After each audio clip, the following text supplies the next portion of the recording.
Hi everybody, this is Ben Wheeler. I'm hosting the webinar today. We'll just give people a couple of minutes to arrive and then we'll get started with the webinar. So thanks to you all for being perfectly on time.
Okay, so thanks very much everybody for being here. I think we'll get started now. There might be one or two more people drift in as we get started, but we'll get cracking now. It's just gone 1 o'clock. So thanks very much for joining us. My name is Ben Wheeler from the University of Exeter. I'll do a little bit of an outro at the end of the webinar today to talk a little bit about our SWEEP project called Investing in Nature for Health and all the different things that we're doing as part of that project. But without further ado, I'll hand over to Professor Alistair Griffiths, who's Director of Science and Collections at the Royal Horticultural Society, and we're really happy to have Alistair with us today to present this webinar on the health benefits of gardens, gardening, gardeners. I should just note to everybody that the webinar is being recorded, including the chat, and we'll package that all up and it will be made available on our project hub at a later date, and I'll say a little bit about that at the end of the webinar. But Alistair's going to talk for 20 or 30 minutes or so. If you've got questions, you should be able to see a Q&A button at the bottom of your Zoom screen, so feel free to type in questions as we go along, and I'll chair a bit of Q&A discussion using those questions when we get to the end of the talk. But without further ado, over to you, Alistair. Thanks, Ben, and thanks very much for inviting me to speak about what is quite an important topic around the role that gardens, gardening and gardeners can play in relation to health. And you know, one of the things that is really great about the relationship that we have is with Exeter Peninsula Medical School, and that we've got a collaborative project working with them on helping towards bringing the evidence forward and turning that evidence into practice, so that we can all benefit from the benefits, which I'm going to talk about. So Basically, there's this was just a search on Google Scholar in relation to, in 2019, gardening and mental health.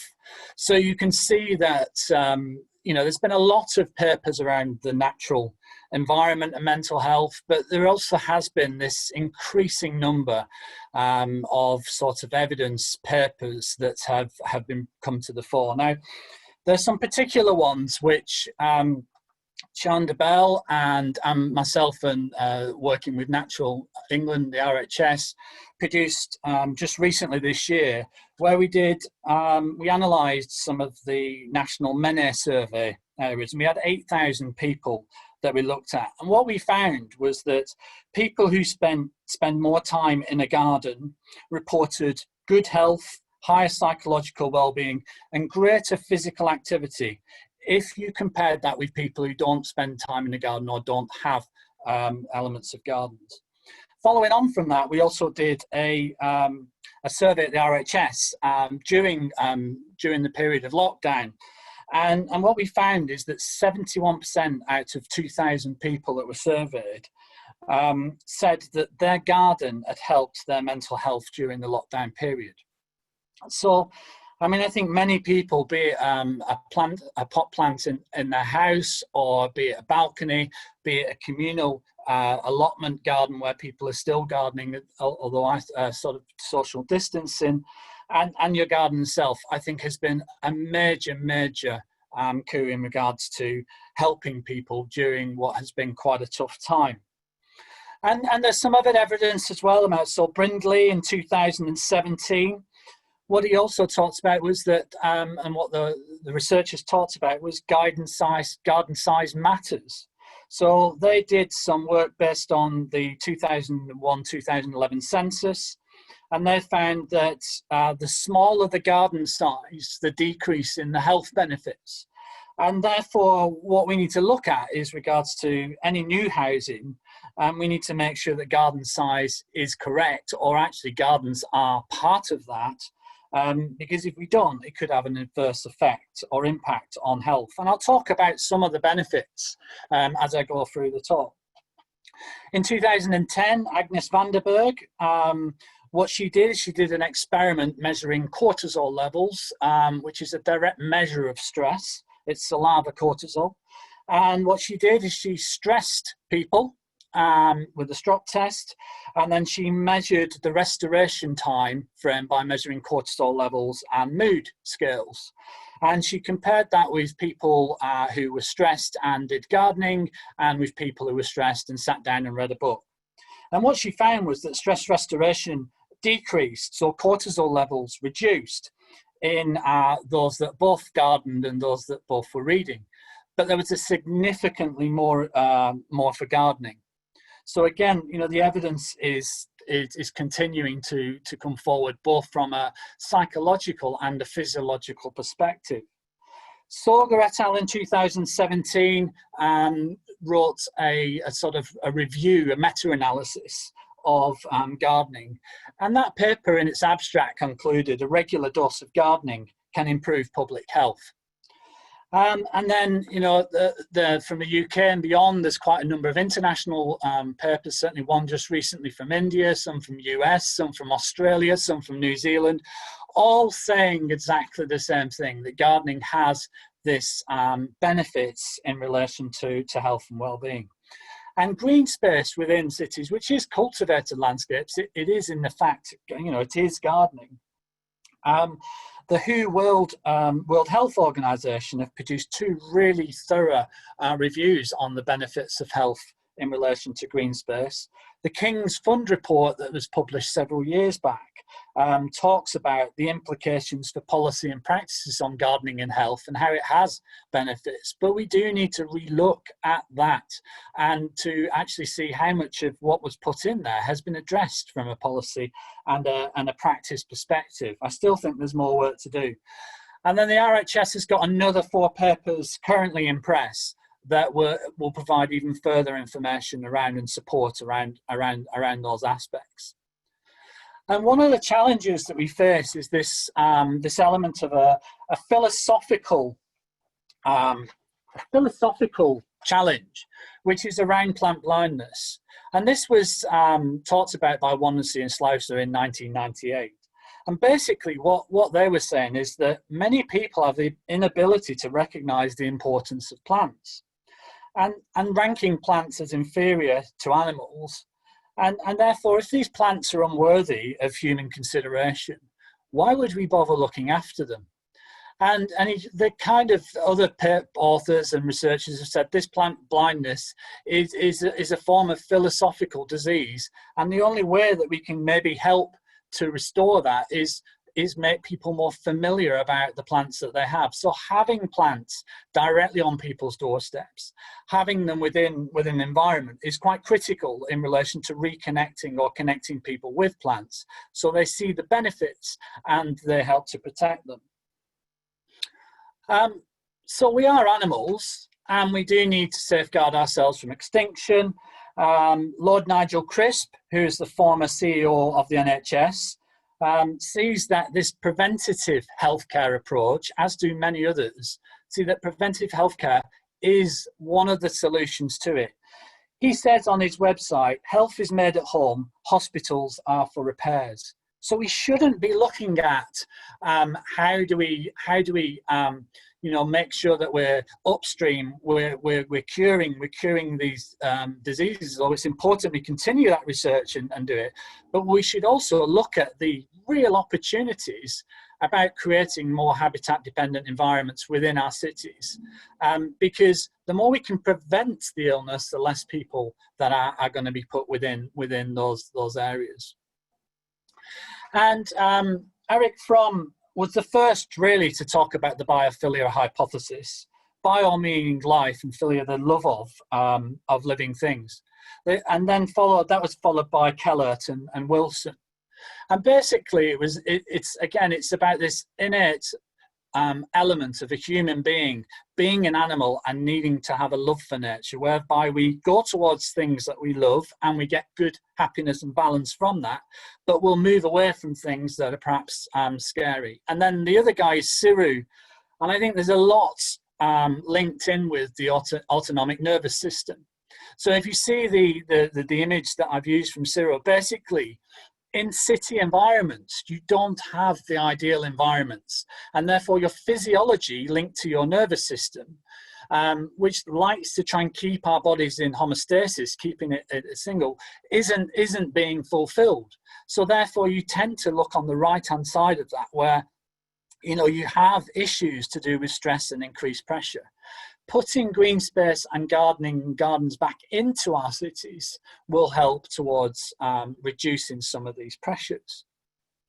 Because each plant isn't just there for pretty. And I think, one of the elements that's happened is that ornamental horticulture and landscapes, ornaments are often seen as being beautiful and pretty, but actually plants are more than pretty. They are beautiful and we should celebrate the joy of them, but also they do all these different things.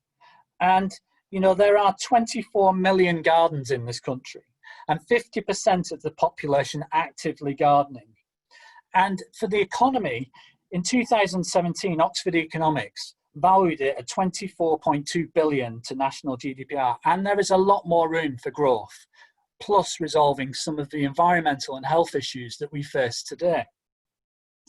So if you take flood mitigation, for example, if you take a garden that has 80 to 90% of plants, what will happen is the soil will absorb 42% of that water, and 38 to 40% of that will also be evaporated, either through evaporation off the surface or transpiration from the plant. If you just have concrete or soil, that water then goes down into the sewage systems, causes sewage issues, causes flooding, and therefore the more plants that you have in place, the more that you can reduce those elements of flooding. Every year, UK plants remove pollution equivalent to 600,000 black cabs, the weight of them, and 1 billion in health costs. There's UK's 40,000 deaths each year, and it costs 20 billion each year to resolve these issues. Yet one medium shrub, captures 30 diesel cars of particulate pollution every year. Now, RHS research, if you can see these different plants capture different types of pollution. The height of the hedge, the width of the hedge, the type of plants that you use all matter. If they have more hairs, they may capture more pollution. If they have more waxes, they might capture more pollution. So at the RHS, we're currently looking and researching this area because we think it's really interesting that we can maximize the plants that we grow in relation to helping to capture pollution. And then the next biggest threat in relation to which the World Health Organization says is noise pollution is second only to ultrafine particulate matter. Now, plants scatter, they absorb, they diffract sound, but we really haven't looked at this in much detail. But there are some papers out there that show that there is a decrease of between 9 and 11 decibels, and that vegetation near roads can reduce the noise by about 50%. But it's all about making sure that what we have there and what we plant allows us to do that, be it on a balcony, be it in different areas, you can do that. The water feature there also is a distractor. So the sound of water or the sound of rustling leaves, the sound of nature, enables us to basically be distracted from the other noises around us. 1 in 4 people suffer mental health. England spend 100 billion each year in relation to this.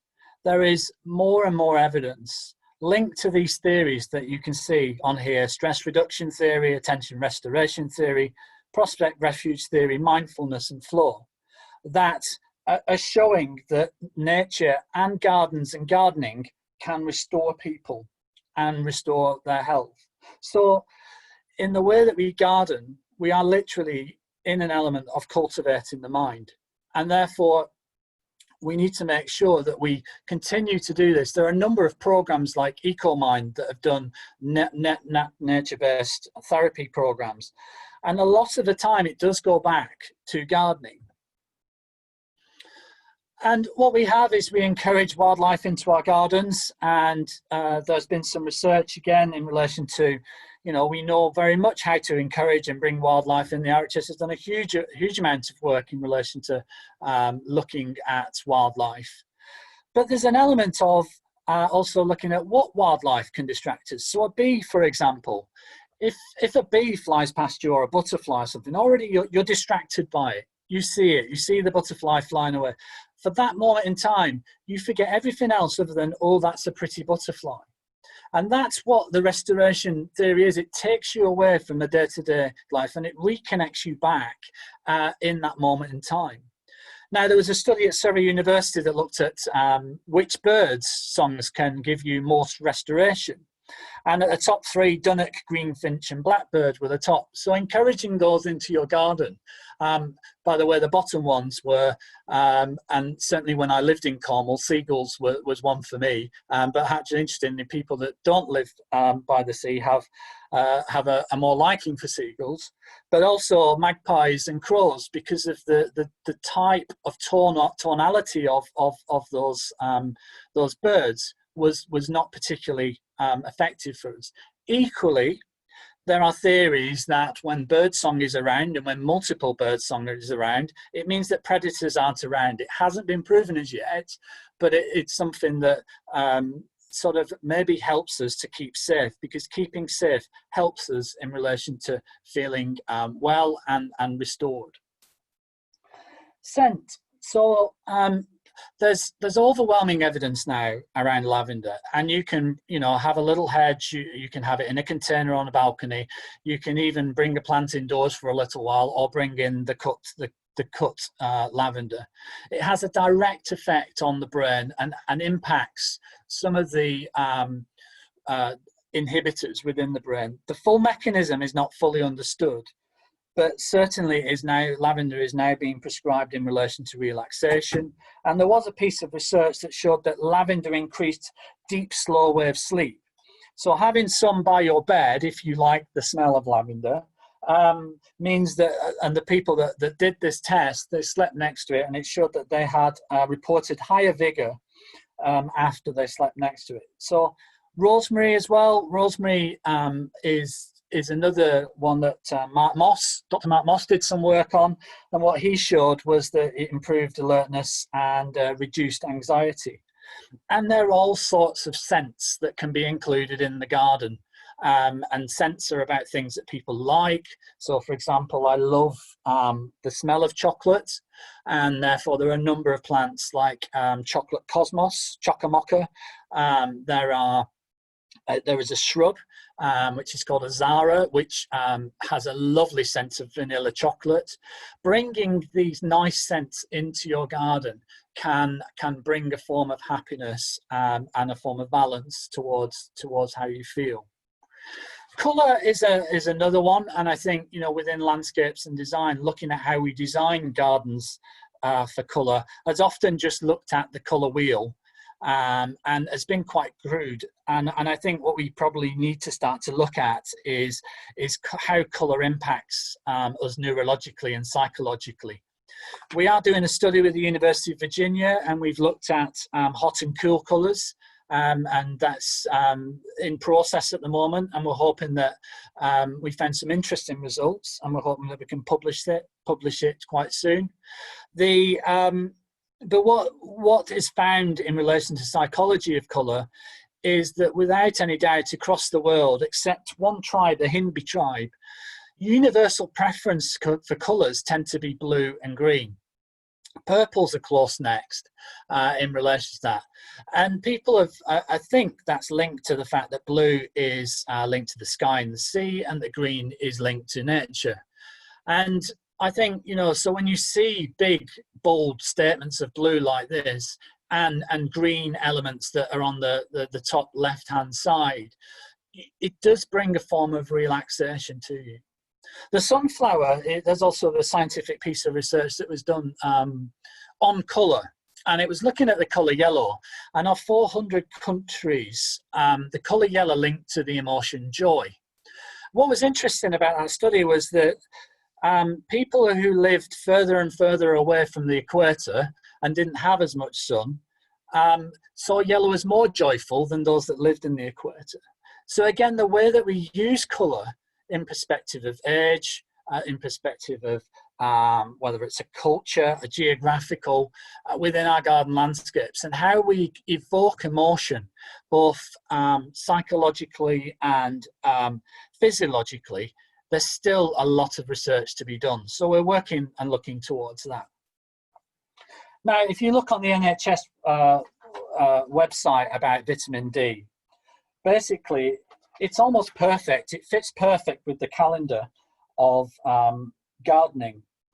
And it talks about the fact that you'll get vitamin D in your garden between March and April to the end of September. And you can get all the vitamin D that you need by doing gardening. Now, this is particularly important for people as they age over time, because as people age, not everyone, because I've actually trained with someone who was about 89 and ran the London Marathon, so I'm not saying it's everyone, but in general, the distance that people can move from their houses gets less and less as they get older. And so people spend more time indoors. And therefore, if you have a little yard or a patio or a balcony where at least people can get out and potter about and do a bit of gardening, or a garden that's big enough for them to cope with, then they're topping up their vitamin D, which is critically important for their health. Gardening is also really important in relation to exercise. In 2017, it was costing 2.47 billion a year to deal with obesity. And of course, just recently, the excess weight increase of risk of, we knew about the serious illnesses such as heart disease, but also there's now this link to death from COVID virus. And exercise in gardens triggers chemicals such as dopamine and serotonin that can regulate mood. And, you know, if you look at, this is the calories burned in 30 minutes activity at Harvard Medical School, you can see that different activities produce some results in calories burned. In fact, I did my front hedge at one point, and there was many times, probably 4 or 5 times, where I was doing high impact workouts by hedge trimming, which it can be hard work at times. But at the end of the day, I burnt, I think it was a 10-meter long hedge. I burnt about 1,000 calories. It was quite intense, but it's you know, so there is physical exercise that can be done. And what's good about gardening and physical exercise is that in the main, when you're in the garden, you're distracted. You're not in a gym. You're not in a sweaty gym running on a track with a target. You actually lose track of time when you're gardening. And those that are gardeners will know that. I'm always in trouble from my other half when I go out gardening because I forget the time. And I'm doing a slow pace exercise or a moderate exercise. Moving on to food. So phyto, plant nutrients. So you can get many, many different types of nutrients from food. So allotment growing in containers. I've got a couple of cattle troughs that I've put veg in and tomatoes in and things like that. But you can also have pretty plants that also produce food. So the strawberry plant, for example, there is Fragaria, it's Toscana, which produces these lovely red flowers, but also delicious fruit. So another area where I think gardening and horticulture play a massive role is in relation to social prescribing. On the left here is Azichi, is our very first social and therapeutic gardener for the Royal Horticultural Society. I'm so excited about her starting. And at Bridgewater in Salford, she's also set up a programme. And we published just this year in the British Journal of Community Nursing, working with Michelle Howarth from Salford University.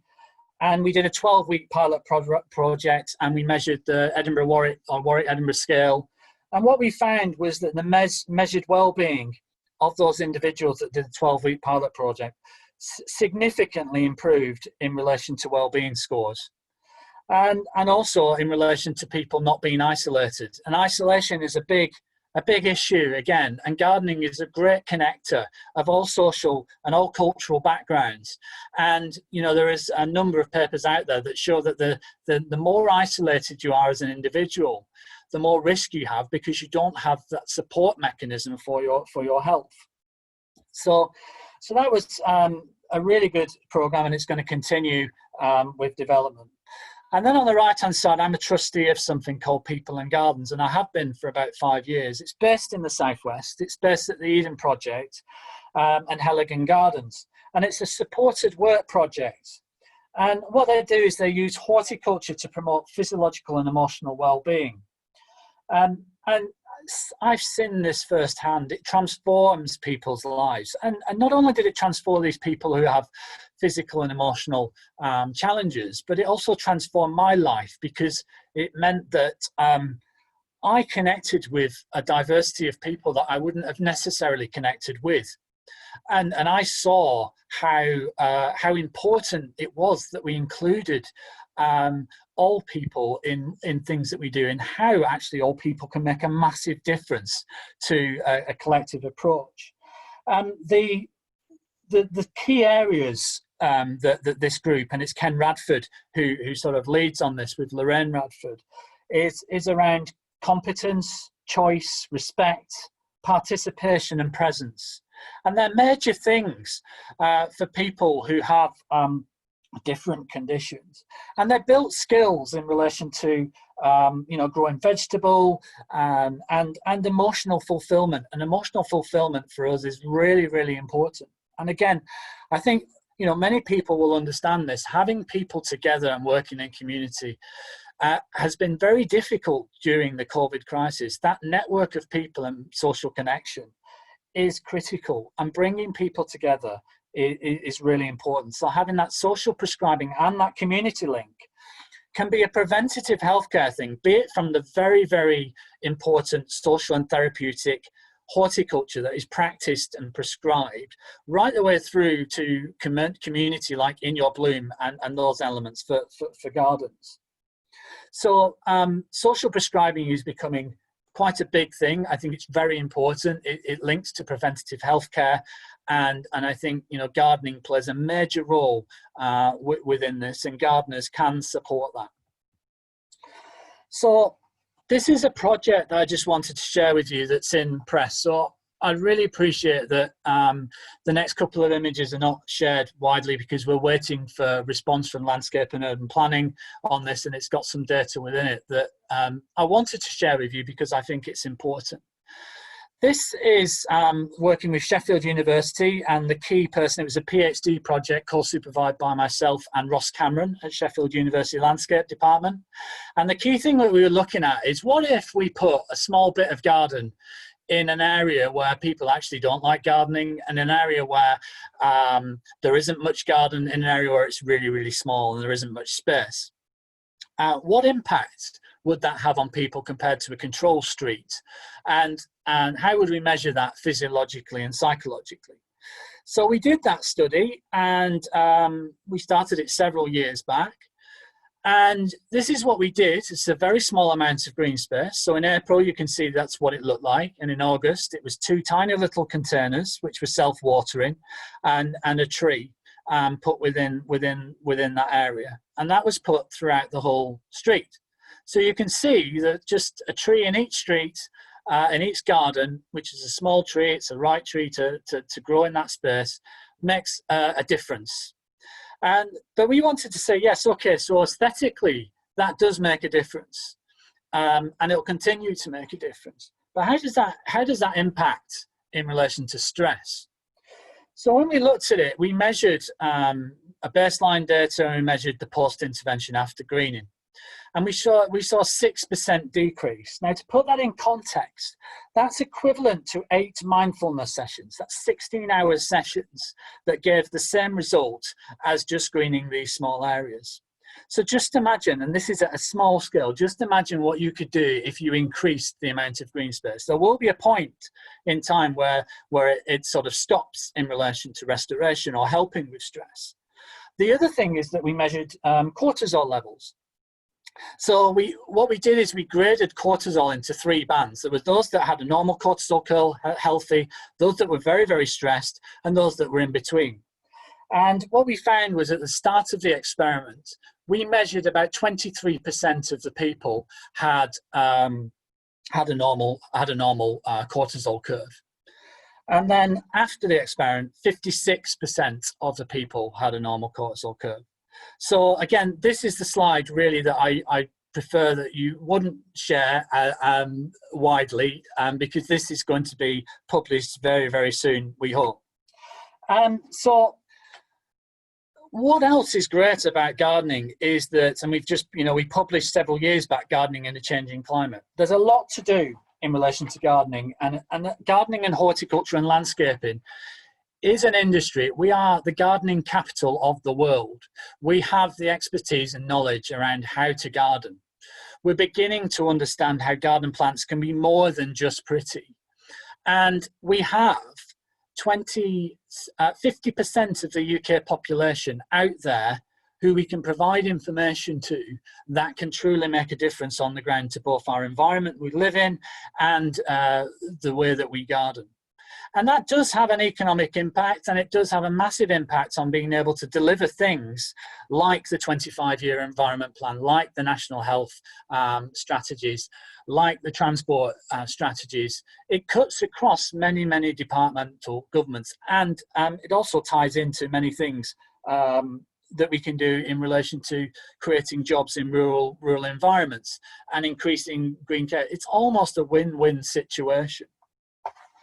So gardeners as well can look towards their garden footprint. So if you take peat, for example, peat is the largest carbon store in England in relation to storing carbon.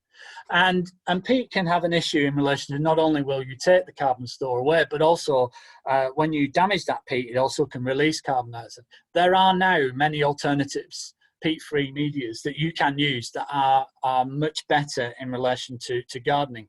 And by one move, we can make a significant difference. But the bigger impact, and this is our new president, Keith Weed, he introduced this concept to me called your garden handprint.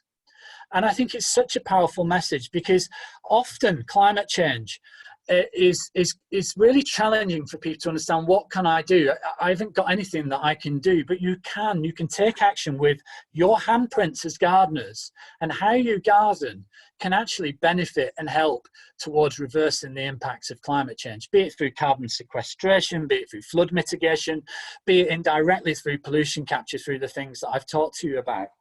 And I think, that's it. It's the fact that we have 50% of people out there doing this right now, and the fact that we need to look at how we can expand this and grow this will have benefits in many different ways. So I would say that there's an increasing body of scientific evidence that a regular dose of gardening can improve public health.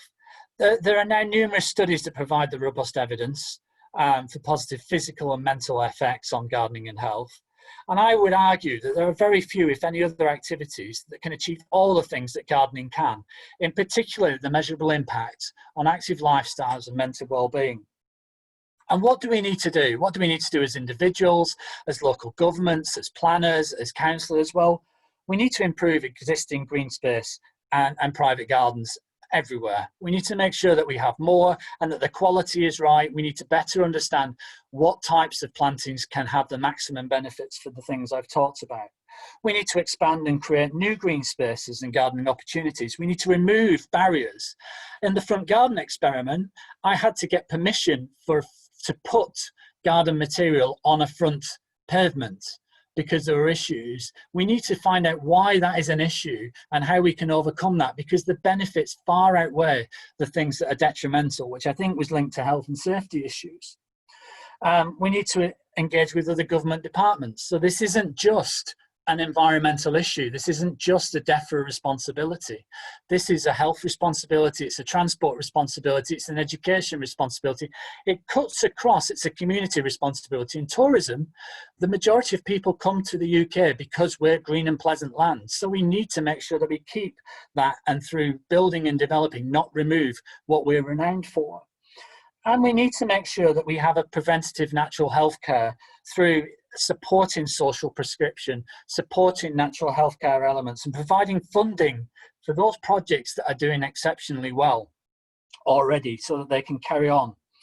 And we need to remove those barriers that prevent gardening in streets, in cities, in environments. And there are many examples, such as Paris and others, that have done some really interesting things that can not only help the health of our environment, the health of people, but can also increase the health of jobs and economic growth. So obviously I'm biased because I'm from the Royal Horticultural Society, but the evidence is strong, and it just needs an opportunity for very innovative, bright-minded individuals to take this on and to make things happen and change, because it's definitely in everyone's gift to use this knowledge to change it. So that's me. I'll now stop sharing. That's great. Thank you very much, Alistair. That's brilliant. Super interesting. Loads of interesting stuff there. So we've got time for some Q&A now. So if you've got a question, please do type it into the Q&A box. There's a couple in there already, but I might start off with the chair's prerogative and just ask a question. You mentioned a couple of times the sort of relationship with what's been going on with COVID-19 and gardening. And that's really highlighted huge inequalities in access to sort of natural open space, both public space and also private gardens. And I wonder, Alistair, how you think sort of gardens and gardening can be brought to a sort of a wider population? I think there are certainly many initiatives linked to the RHS, and I think some things are around through campaign for school gardening. So many schools can get into that in relation to connected to that, which links to schools and the support there. I think getting engaged with, we have over 2,400 affiliated societies all over the UK that are engaged in gardening. So go along to them. You can support them, and we try to help those. We have a number of communities and plant committee groups that we link in. We also, we support Bloom. and the bloomers, absolutely, they drive it themselves. They're linked to that. So again, that's very much on the ground. But I think from a perspective of also our website. So if you go on our website, there's so much information for people there, and we have roughly around, I would say we have about 30 million people access our website each year for information on that, and that's from all walks of life. So I think that's good, but I do think we need to seriously look at planning. And we need to see, should it be compulsory that wherever we can put green space, be it green walls, green roofs, Germany have compulsory in some cities that you have to have green roofs on buildings that are built in the cities. Or do you have, a compulsory that there's a certain size of garden where it can fit, or some elements of at least green space within these environments. When balconies are built on buildings, can we make sure that they're built to a size that is actually adequate to incorporate this stuff in? And don't forget, we can bring nature indoors. So if people can't have gardens on stuff, how can we increase the amount of stuff that we bring indoors? And there's a recent piece of research that we've been working on that will be published soon that is showing that indoor plants can remove NOx gases from out of there, and it can help with levels of water, reduce levels of water in some instances, and carbon dioxide levels. So I think there's a lot that we can do. I think there's also, the elements of community gardens, but I also feel community gardens are critically important, but it is important that people also have their own space to own, because there really is a thing about responsibility and own space. I mean, I know that for a fact with my garden, in that both my wife and I have, we do things and we have different opinions, and it can be stressful at times. So, yeah. Does that help? Does that answer? Yeah, that's great. Thank you. So I'm going to move on to some of our questions that have been submitted online. So Samantha asks, how were you able to attribute the street greening project with the drops in cortisol or health benefits and so on? So I guess that's kind of with that kind of study, how can you tell if it's the actual greening project itself that's causing those kind of improvements? Because we had another street that we did exactly the same thing, except we didn't green with it in the same area. So we had that as a control measure so that we could make sure that the control tied in with that. And we repeated the experiment twice. So we had a staggered timing so we could look at that. So that's one of the reasons that we were able to do that. And then we could link that to evidence base for example, with the work that Vandenberg has done and Catherine Ward has done in Edinburgh, Vandenberg in the Netherlands, that showed areas of green space linking to decreased levels of cortisol levels. So I'm quite confident that what we found here is directly linked to those elements, and we've catered, and plus the qualitative data that we did as well was talking very much about those elements linked to valence, and I think we even had one person that became a street warden to help clear up the area. So I think there's quantitative and qualitative data there that can that backs it up. That's great, thanks. So a question from Kate. She says, thank you so much for this. You talk about private gardens mostly. I'm wondering also about allotments, community gardens and parkland and the benefits of each of them. Yeah, I mean, to be honest, if it's green, it's great. I think a plant anywhere is a plant achieved, and I think it is about, though, the right plant in the right place for the right purpose. And without any doubt, I mean, I focused on gardening, but there are a couple of really good papers on allotment gardening that show that there's decreases in BMI, there's increases in well-being. Allotments are fantastic places for sharing knowledge and cultural diversity and having mixtures of elements there. So I think, and well-being has been linked into parks. There are a number of research things that show both economic and environmental benefits, but I'm on the side of, I'm not really that fussed where the green stuff is, as long as we get more of it into our cities. I just want to flag the fact that it's a bit like natural capital accounting. We don't actually recognize gardens as natural capital in many instances. And so in many ways, I'm flying the flag for that, because actually they can contribute quite a lot to as well as parks, as well as communities, as well as gardens. And from an equality perspective, the more green space we can get, you know, be it even a small patch privately for some people, as well as an element of an allotment that might be smaller and not massive and unachievable to deliver at first instances, then grow. Again, that's what they do in Paris. It is fabulous. So yes to green, basically.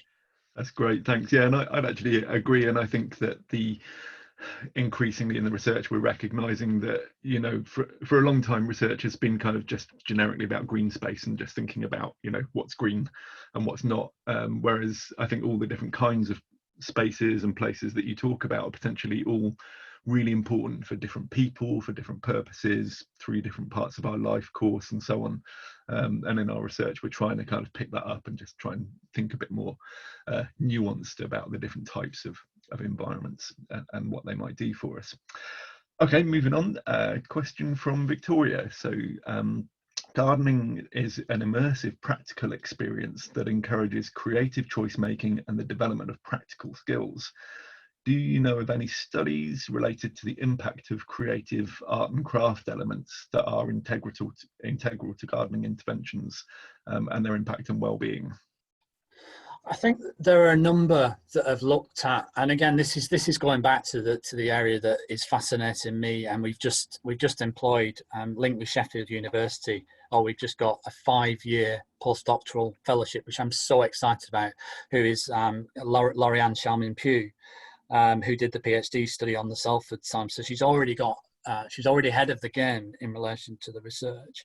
And I think there are things that have looked at art. Now, I'm fascinated by the role of art and science and the creativity. And there are tensions between the scientific approach and application of gardening and artwork. But I think that's what I love about the gardening element. I think there's probably been a couple of papers that I've come across, and I mean, send me an email or tweet me. I'm at Botany Rocks if you've come across any, because it is fascinating. Aesthetics plays quite a strong role, which is why the student is currently looking at particularly colour and particularly scent, and particularly the diversity of stuff that we have in gardens around how we evoke emotion.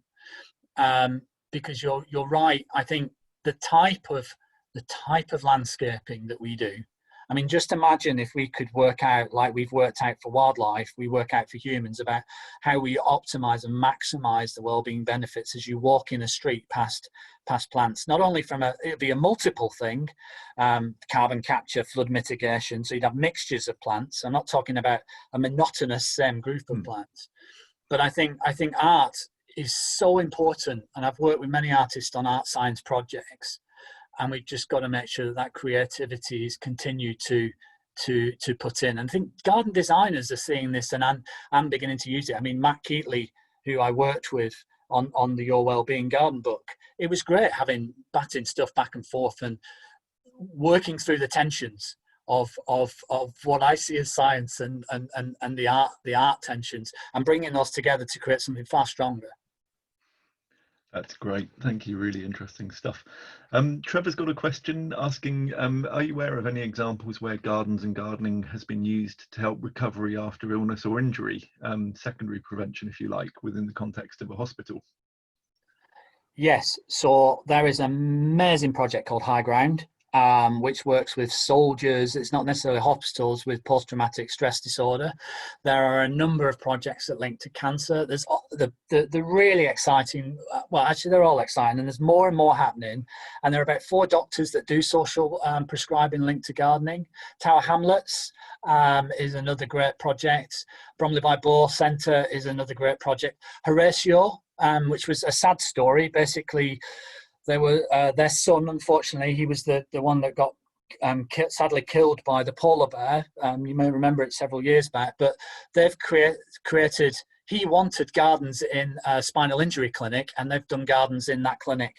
I think there's, oh great, someone said I've written research regarding patients and prisoners. There is also, there's lots of, I just can't tell you how much positive stuff. Why are we not doing more of this? It's so frustrating. And it could save money. and restore people. Sorry. That's all right. It's you're doing great work to advocate for it. I've got a question here from Kate, which I think will be our last kind of Q&A question. There's some others, but I need to just make sure we wrap up before 2 o'clock. So Kate asks, can you say a little more about indoor gardening and also the size of gardens? Is there a minimum size? Is there a minimum size? Well, there is another paper that is coming out soon that looks at size of garden. There is nuances in relation to this, and I think more work needs to be done. But certainly Brindley, Bradley, one of those did, and sorry for the offer, did quite an interesting piece of research looking at the size of gardens and the impacts on that. But again, I think there are underlying things around, again, the type of garden, because if you have different things within those gardens, would for example, not many people like ferns, but in some instances ferns are very good for autistic people because they have a mathematical pattern, fractallation, which is a fern within a fern within a fern within a fern, and it's very, very relaxing to that element of brain. So we know, for example, on the Salford project, that even that small space had an impact, but I think you could have a bigger impact on some of the larger spaces. People are beginning to pull the stuff out, but the answer is probably not. It's I think there's 240 meters, 130 meters are mentioned, but as you get bigger, I think results show that as you get bigger to a point, it starts to decrease. It gets to a sort of saturation. Yeah, really interesting. Thank you. Okay, so I think we'll wrap things up there as far as Alistair is concerned. That's been brilliant. Thanks so much for joining us and delivering a really, really interesting webinar. I'm just going to spend a couple of minutes wrapping things up before I let everybody go. There's been a couple of questions actually as we've gone along about where do we go to access these papers. So what we'll do is we'll make sure when we post the recording of the webinar and the slides and so on, the recording of the chat, we'll make sure we include some links to references to the relevant studies and so on, and we'll chat with Alistair about making sure we've got a good list of all the things that have been going on. I'm just going to see if I can share my screen with you all just to wrap things up. Okay. So this is what we've been doing, and just a reminder that it's been recorded. So Alistair's webinar has been part of our series of webinars that are associated with our project, which is called Investing in Nature for Health. So the aim of the project is working with partners, translating the evidence on connections between natural environments and health in order to inform decision making, particularly on environmental investment. And as Alistair noted earlier on in his talk, it's all about evidence into practice. So that's what this project is all about, is taking all the research that's been done here at the University of Exeter and our partners at Plymouth Marine Lab and the University of Plymouth, and elsewhere, and spreading that research out, and particularly with this project focusing on the southwest of England, but it obviously spins off into the wider world as well. So that's our project. We've got a hub, so this is where we'll be posting the recording of the webinar and all the relevant information. This is the website for it. So you can sign up and join the hub, and there you can get access to the resources that are associated with our webinars. We're just starting up a discussion forum there, and we'll be posting stuff like, some of the questions that we haven't had time to answer this afternoon, from other webinars as well.